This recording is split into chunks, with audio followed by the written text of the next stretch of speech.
Kings and Queens, your majesties, welcome back to the channel. Thank you so much for returning. Trust you and yours are well and you're loving yourself and all this like always. Many thanks to all of you for the support you give to the channel. Thank you so much to our channel members, to our anonymous supporters, to all of you my subscribers you loved, celebrated, and of course appreciated.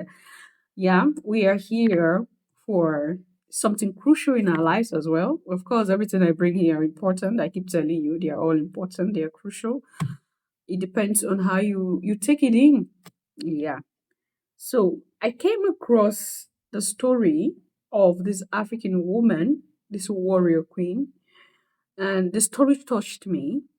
It touched me, and I had some thoughts while I was listening to it, and I had did some little research about her, and I discovered that she was among the first women. There are others, but she was among the first a set of women in Africa who came out boldly to tell Africans that Yeshua was never white, Yeshua was a black man. And everything that you see happening, all the Bible stories are all African stories. Remember, I tell you that these are the myth of the African people, the stories of the African people. And some of you are not happy about it. You don't even like hearing it at all. So she believed that everything about what was written in the Bible is never the story of a white man or a white woman. These are her beliefs because she feels or she knows that these people are just what they are. Very wicked, deadly set of people. Remember, during her time, it was when slavery was in the height. Europe and America was still having a serious hold on the continent, killing people here and there, buying people here and there. A lot of atrocities committed against people, forced people into accepting the religions and the beliefs that they brought in. And then we have this set of women. We have this very woman coming out to say, no, this is the truth of the whole situation. And the joy I have is that we have people around this time who knew exactly what Putin exposed to us recently. Yes, Majesties. You see why I would never believe what the West say about Putin. There are lots of things Putin do. You know, it's calculated. Putin does not just come out and say things just like the leaders in the West. Putin does not come out and beg for power. He knows what he do to get power, to get people to respect him. He doesn't force anybody to come respect him. He doesn't force people to come be his ally. Putin exposed to the world, okay? Those portraits, those pictures he brought out, he knew from the beginning that these people have been deceiving the whole people, the whole world, especially Africa. They have been deceiving Africa. Putin waited patiently. He never wanted to. He waited patiently. When the thing came up here, he said, "No, I need to expose this thing." And then he opened the archives, and everybody saw that these paintings were never the painting of a European, a Caucasian, whatever you call them. These are paintings of melanated people. And he brought them, he showed them out to people. This is the truth that they have been hiding. They never knew these pictures are even available. No wonder they have been doing everything to bomb Ukraine, to bomb Russia. They use Ukraine to bomb, they're doing everything to destroy Russia to the ground. They know there are secrets there. So they want to destroy those secrets to the ground. But Putin played this fast one on them. He came out and said, this is what it is. The Yeshua is never a white man. The Yeshua is melanated. And to know that before Putin came out with this revelation, we have our women who are already aware of this, who have known this, who have preached this. But guess what? They took her life because she was beginning to gain, followership. She was beginning to get people who were listening to her. She was beginning to get people who were believing that Africans are not barbaric, they are not satanic. They have a connection with the Almighty. They have that spark in them. They are not what Europe and America have painted them to be. Those who are barbaric and satanic are the ones who had come to tell the world that Africa is barbaric and satanic.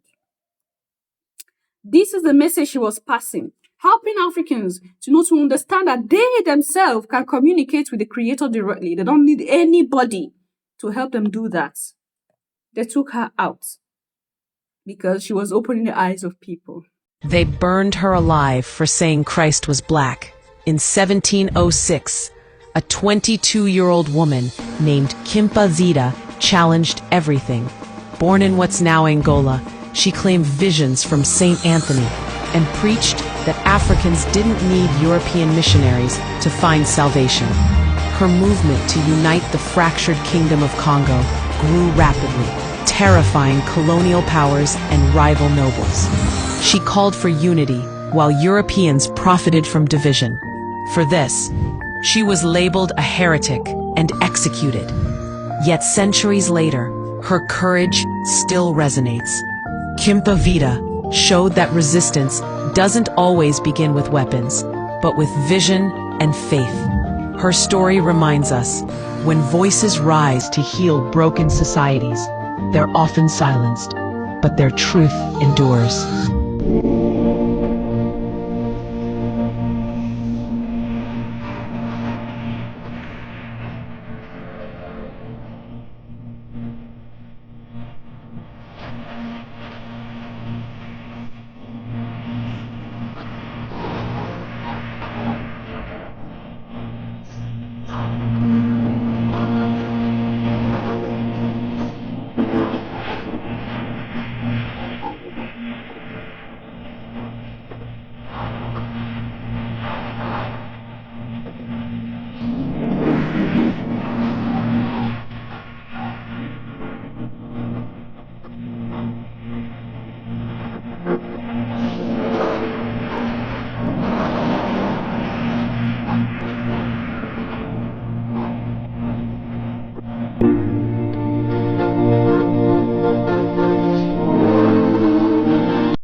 This is an exact replica of the face from the Shroud of Turin.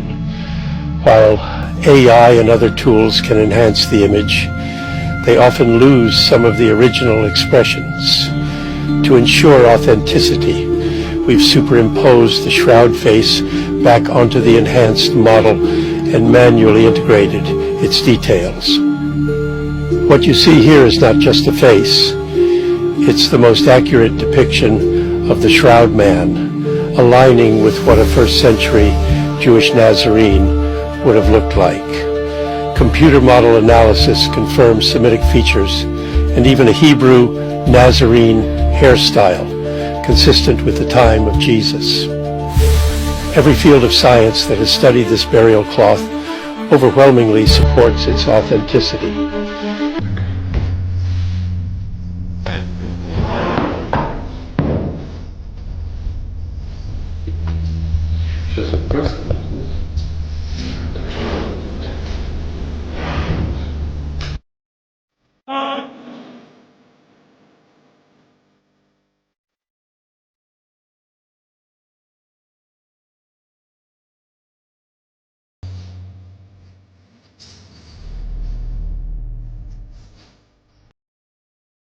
They burned her alive for...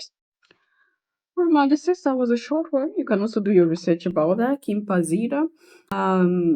This is what happened to her exactly. She began to open the eyes of people, and it was like a threat to them. They never wanted the eyes of Africans to be open at all. They want Africans to be those things that they have, conditioned Africans to be, not for them to realize who they are at all. But she was trying to help Africans, and then they took her out. Of course, they weren't going to allow her to be. Okay, we never needed European missionaries for anything. We never needed them. While we were coming up, we heard stories of how our great-great-grandparents buried missionaries alive, killed missionaries, and what they told us while we're growing up was that these ancestors of ours were bad and wicked because they killed missionaries, people of God, people who were bringing the good news of Christ. So they killed them. So our ancestors were barbaric and they were satanic. Now, there was something that I didn't say, which I discovered by myself. And that thing was that these people were so wicked, brutal, they were so satanic in their actions that Africans began to protect themselves. They came into African kingdoms in the disguise of, acting like they were so weak, they do not have any evil in their hearts, and so our people accepted them. And they began to kill our people, taking advantage of our people after they learned the secrets of our people. So when the African people discovered this, they began to be brutal with these people as well. They were brutal to our people first. They were brutal to our ancestors first. But there is no history, European history, that would tell you that these people were brutal. It was because of their brutality that the African people began to protect themselves. Everything our ancestors did was to protect themselves from these wicked people, these demonic people. Now, they only bring to you the information of how our ancestors buried them alive, buried these missionaries alive. So after all this happened, they discovered that Africans are beginning to understand this game of theirs. And it's not going to be easy for them anymore. They came in the disguise of missionary. They came in the disguise of religion. That is just the fact. They still needed something to tame Africans because Africans realized the truth. And they started defending themselves. And there's no way a European can stand the fight of an African. It's not possible. Physical strength, intelligence, everything, we have it. There is no way they can defeat us. It is because we allowed ourselves to be defeated in the first place. That's why we're in the situation where we are in today. Yes, they have the cunningness. They are sly, But there's no way they can defeat the African. If we really mean it. So they came in with missionaries. And that is why we are in the situation we are in today. Our ancestors decode these plans of theirs. So when they came in as missionaries again, our ancestors started killing them, burying them alive, because they know it is this your people that did this evil to us. So we're not going to allow them. I hope you understand what I'm saying. So, we never needed European missionaries. We had that connection. We had that spark with the Almighty. We showed the way of, understanding the ways of the Spirit to these people. They never knew it. How can people came out of the caves know what it is to, how it is? I hope you understand me, Your Majesty. You understand where I'm going to. But this is the fact. This is the truth. And when you look into the region where she came from, is a region where they suffered a lot of brutality from the Belgians. Remember the King Leopold's letter to the Belgian missionaries in the Congo? I'm going to leave, I had a discussion about it. So I'm going to leave that video towards the end of this video so that you understand the gravity, the level of the evil that was done to this, to this region, Central Africa. I know they did a lot of evil to all of us, to our ancestors. Our ancestors have suffered, like they did suffer a lot. And it is painful to see that some of us, still despise our ancestors up until this time because of the story of the white man and the white woman. Just imagine all these efforts we are putting in here, and our children tomorrow, they tell our children that we were evil, we were bad. And then they turns out insulting us. Will our spirit be happy? This is only the situation of our ancestors at this time. I tell you, we have agreeable and then we have disagreeable.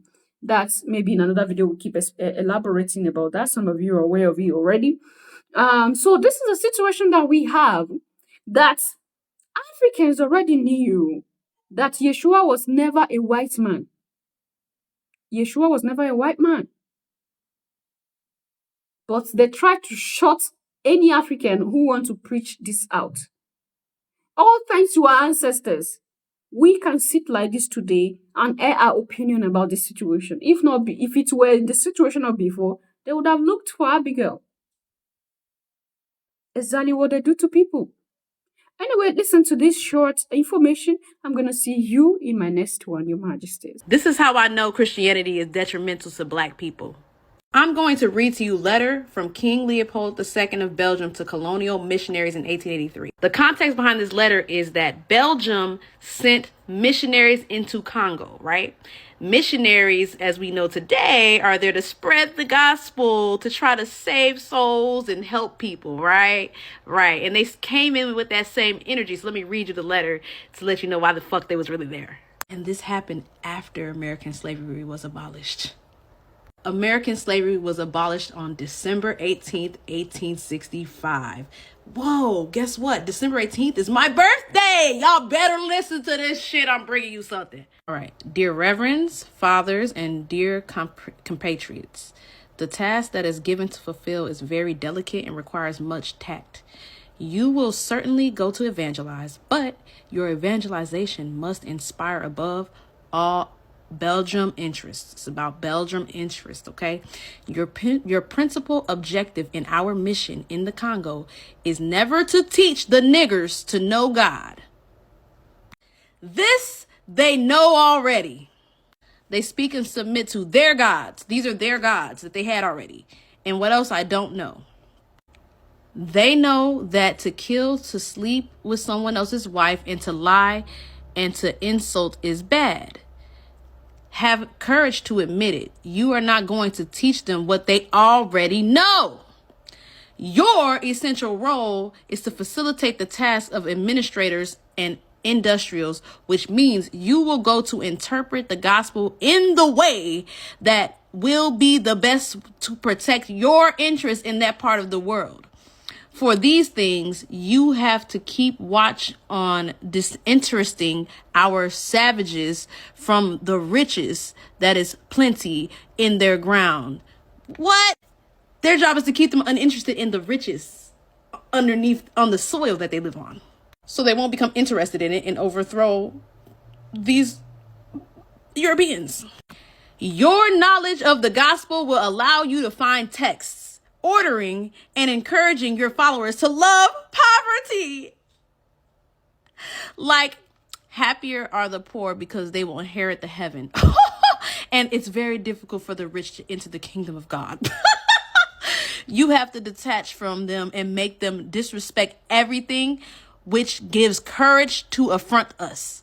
It makes reference to their mystic systems and their warfare protection, which they pretend not to want to abandon, and you must do everything in your power to make it disappear. Strip them of their spiritual protection that they already had. I'm getting mad reading this. Your actions will be directed essentially to the younger ones, for they won't revolt when the recommendation of the priest is contradictory to their parents' teachings. The children have to learn to obey what the missionary recommends, who is the father of their soul. Ooh! You must singularly insist on their submission and obedience, and avoid developing the spirit in the schools. Teach students to read and not to reason. Their dear patriots are some of the principles that you must apply. You will find many other books which will be given to you at the end of this conference. Evangelize the niggas so that they stay forever in submission to the white colonialists, so they never revolt against the restraints they are undergoing. Recite every day, happy are those who are weeping because the kingdom of God is for them. They stripped you